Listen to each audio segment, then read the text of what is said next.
boqor cismaan oo maxamuud buurmadow oo kamid ah madax dhaqameedka weyn ee Somaliland in boqor madaxweynaha Somaliland iyo madaxweynaha Soomaaliya waxay ku kulmeen magaalada Addis Ababa bal kulanka adigu soo aragtaa horta waxa weeyaan xukuumadda iyo madaxweynuhu iyaga ayaa Somaliland masiirka iyo talada loo doortay dastuur ahaan iyo dhaqan ahaanba iyaga loo doortay xukuumadduna iyada mandate u haysata inay wixii wada hadal geli karto anigu marka hore waxa weeyaan dadka aaminsan in xaaladaha Somaliland lagu dhirin karo wada hadal madaxweyne Siinayo markii uu hore u furay wada hadaladana waan hambalyeeyay maantana waxaan oran karaa madaxweynuhu waxa weeyaan dhiirranaan ayuu sameeyay waliba adiga oo la socda bariyaha kan xukuumadda iyo anigu isku afkaar wax badan kama ahayn laakiin waxa weeyaan in Allah yuhibbu al-haq marka xukuumaddu ay shay saxa ay ku dhawaaqdo ama ay qabato in la dhiirigeliyo baahan waan arkay dad badan oo duraya anigu waan soo dhaweynayaa waan arkay rag mucaarad oo iyagu mar walba farmaajo la kulma oo haddana madaxweynaha kulankiisa kan duraya anigu waan soo dhaweynayaa waxaan u leeyahay Somaliland damba ugu jirta laakiin boqor ragaad sheegaysa aad leedahay wax isbiyo mucaarado farmaajo la kulmaan waayo waxa weeyaan waad ogtahay cidii la kulantay waad ogtahay taasi inaad maanta weydiiso waa khalad weeyaan waad ogtahay Faysal Ali Waraabe inuu rasuul dambeysay farmaajo kula kulmay Brussels wada socotay marka waxa weeyaan anigu maan dhaliin markii uu la kulmay waxa weeyaan Soomaaliya dana badan bayna kaga xiran wax badan bay iskaga keen jiraan inay la kulmaan isbeedel mucaaradka iyo xukuumaddu bada waan qabaa anigu laakiin cidda mandate ka haysta xukuumadda cid ku dhaleecayn karta iyo cid ku eedayn karta ma jirto Somaliland waxay u baahan tahay albaab kasta oo danteedu ku jirto in la garaaco laakiin boqor ilaa hadda war faahfaahsan madaxtooyadu kamay soo saarin oo la xiriiro kulankaasi maxaad taageeraysan markaa waxa weeyaan marka u horeysa waxa weeyaan gebigoodu 40 daqiiqo ay wada fadhiyeen waxa weeyaan albaabka u horeysa wada hadalku inuu furmo ayaa muhiima wasiirka arrimaha dibadda si kooban oo waafi ayuu uga hadlay waxa weeyaan marka natiijada la gaaro ayay tahay in ama wax soo baxaan in laga wada hadlo laakiin marka horeysa waxa weeyaan ma wada hadalna ma la kulma ma la isalaama ma la wada waa muhiim marka anigu waxaan arkaa tallaabo hore loo qaaday waan hambalyeynaya waxa weeyaan intaanu arrintu ma aanay dhalan oo ay dhicis tahay in haddii markiiba la dhaliilo ama laga hor yimaado ama kacdoonna lagu kiciyo xukuumadda waa khalad weeyaan anigu waxaan leeyahay madaxweyne tallaabaad kor u qaaday saxa horaad u qaaday ku dhiiro shaqee baan leeyahay qaranka iyo dalkaba u shaqee baan leeyahay kalsoonida shacabkana waad haysata laakiin boqor xisbiyada mucaaradku waxay leeyihiin madaxweynuhu waa inuu shacabka u soo bandhigaa wixii ay farmaajo ka wada hadleen taasi maanay saxsanayn xaajadu markay u baahato in la soo bandhigo marna waxay u baahan tahay rasuulku wuxuu yidhi istaciinuu umuurakum bilkitmaan shareecada ayaa qabta in arrimaha la qarsado wixii la dhowrayo oo lagu kaalmaysto waxa weeyaan madaxweynuhu waxa weeyaan Soomaalidu waxay tahay caaqil dirhan u dardaaray madaxweynaha dastuuriyan iyo caqliyan waxa weeyaan waynu ku kalsoonahay madaxweynaha Somaliland ninkii uu soo dagaalamay uu halgamay maanta inay wax yar ku joogto maaha marka waxaan leeyahay madaxweynuhu wuxuu soo bandhigaya xukuumadduna soo bandhigaysa sida dhaqanku yahay markay meel gaadho maantana waxa weeyaan waxaanu anagu leenahay albaabkii uu furay wuu ku mahadsan yahay waana taageerayna waana soo dhaweynayna boqor marar badan oo hadashay madaxweynaha Somaliland waa durto waxaad ku eedeysay in muxuu hayday in aan deegaankiina wax qabad muuqdaan aan laga qaban mar waxaad ka hadashay muxuu hayday arrimihii ku saabsanaa in hogaaminta xisbiga kulmiye maantana waxaad taageeraysaa madaxweynihii talow ma la oranayay hadallada boqorka ayaa marba gabi dhaclaynaya horta waxa weeyaan aragtida sax ay wada gabadha أنا مدحونا مرة وده هذا مرة وده حيده لكن أنت مسيرة الصومالي لا وحط رئيسة وحط قبنا رئيسة وحنا كي هذا يرتو فرماتو مانتا وحبي جروشيو أول جد حكومة يمدحونا مدحمد سياد مركز دنبي وأرمى الصومال لا كجرابة أنا يدعي ضدهم سياسيين ما أقول حتى الصومال إن الله جرابه إن وحلا قبته حويا أنا قم مدحوينه وهي أو حكم الله أنا كجابينا وأقول لي ليه وحي صح وقبتنا وكتاجيرية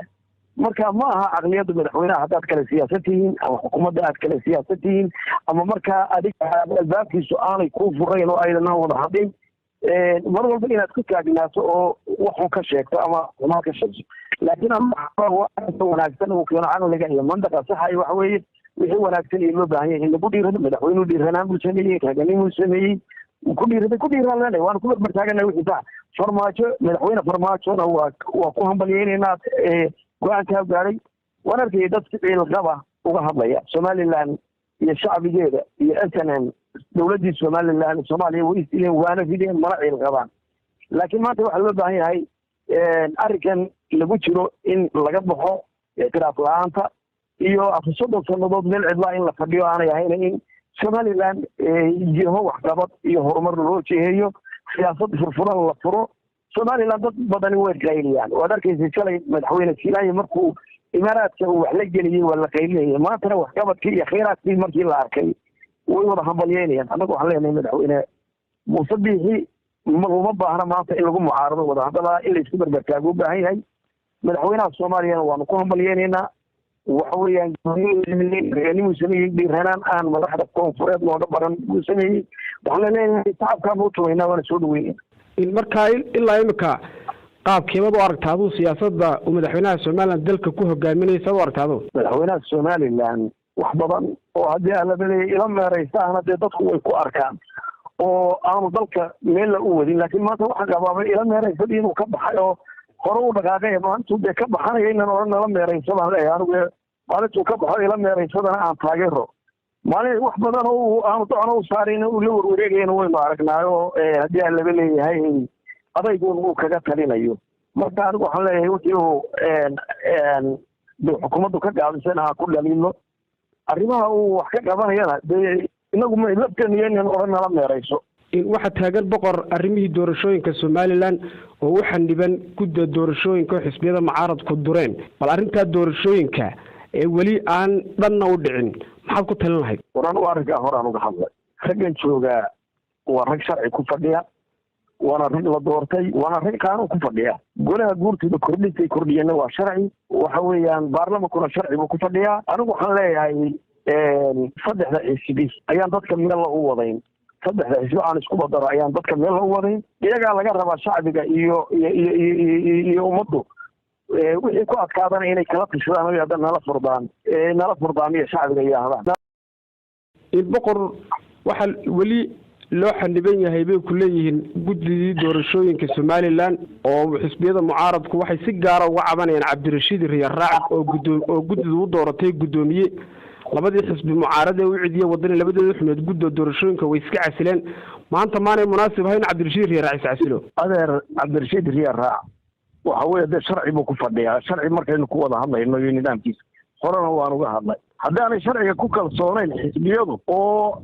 qaanuunkiisa somaliland iyo dastuurkiisa aanay ku kalsoonayn dee beelaha loo wada hadlo markaa iyagoo haddii aan laba leeyahay nidaamkii hala iskala yimaado beelaha loo wada hadlo waxba kama qabno markaa in beela loo wada hadlo doorashadii somaliland inay ka dhacdo waxay u xaliban tahay gudda doorashooyinka haddaan mar kale boqor kuugu celiyo arrintaasi maxaad maanta ku talin lahayd adugu 2 sannadood ayaa xisbiga wadani diidanayeen komishinka hore ay maanta ogolaadeen 2 sano haddii cabdirashiid la diidanaado cabdirashiid 2 sannadood dambe sii joogo 2 sano ka bacdi xalka hala gaadho marka adeer arrinka hadda diyaar uma yihiin inaan ka hadlo doorashada iyo komishinka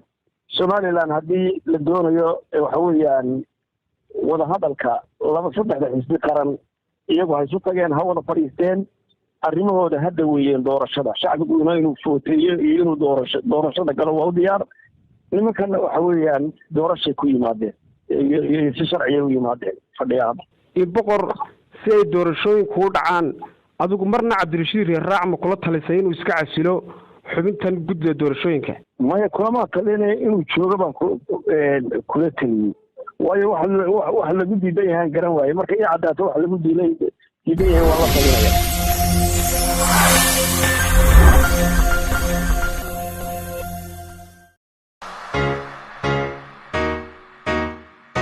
ma og tahay in tiifiyada Soomaalidu ay u wareegeen satellite cusub oo gaadhaya in ka badan intii uu gaadhayay satellite-kii hore qaaradaha laga daawanayo waxaa ka mid ah Afrika, Asia, qaybo ka mid ah Europe iyo dunida inteeda kale oo looga daawanayo nidaamka IPTV haddii aad joogto Afrika waxaad ku heli kartaa si fudud hoos u yara dhig diishkaaga xubinta suulka in la kadib ku baadh frequency-ga ku soo baxa adiga oon jihana u wicwicin diishka ku baadh frequency-ga si aad u hesho dhammaan channeladaas mahadsanidin